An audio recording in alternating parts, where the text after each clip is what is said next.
Well, Susan Gardner is the Director of Ecosystem Division at the United Nations Environment Program, and she joins me now from Nairobi. Thank you so much for joining us on the program. This year, World Environment Day is being observed with calls for urgent actions to protect our planet's biodiversity. How do you think humans destroying the very system that supports life has helped to contribute to the emergence of diseases like COVID-19? Well, certainly, too often we're taking nature for granted. That's for sure. And World Environment Day gives us that opportunity to really reflect on the true value of nature. As you saw in the video, it's not the actual value is not about the price that you can get for the wood of the trees in the forest. It's all of those functions that were described in the video that the forest can create, absorbing carbon, producing and cycling oxygen, replenishing water. These are invaluable sources, and among them is protecting us from disease. We know that biodiversity is linked to the pandemics, and that in areas where you have high biodiversity, you have lower risk of transmitting diseases.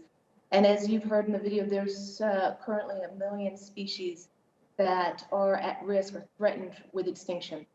One of the key drivers of biodiversity loss is destruction of landscapes, of their habitats, of their home and their food. And so as we encroach on these habitats, we contribute to biodiversity loss, and we contribute to our own risks of future pandemics. We've seen a lot of positive effects from these coronavirus lockdowns. For example, lower pollution levels in major cities like New Delhi, wildlife returning to natural habitats. In Francis Collins' piece, he showed us those dolphins, and we love seeing the dolphins here.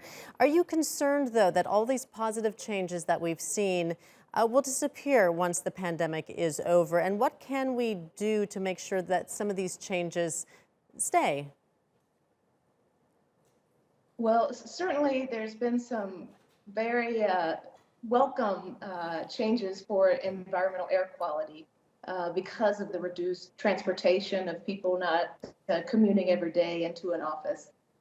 We've seen here in Kenya, we can see Mount Kenya from Nairobi. I understand that in Istanbul, air pollution is down by 30%. So those are very positive. But of course, this is not the way that we want to achieve progress on restoring nature. This has come at a very high cost to human health and to economic development.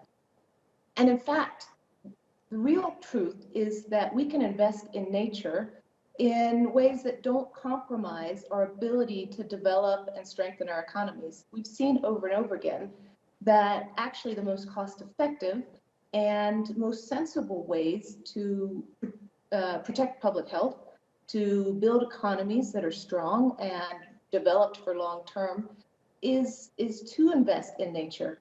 And so it's really important that this information is available to governments as they're making really difficult decisions about how to invest in their recovery efforts as a result of COVID.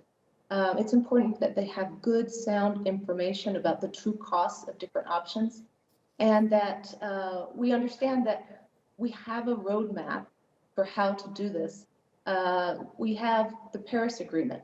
We have the 2030 Agenda for the Sustainable Development Goals that was agreed to by 193 member states of the United Nations. These lay out for us the pathway on how we need to develop, both in terms of recovering now, getting public health back to a safe place, but also to make sure that we are developing for the long-term benefit of our people. All right, great. Thank you so much, Susan Gardner.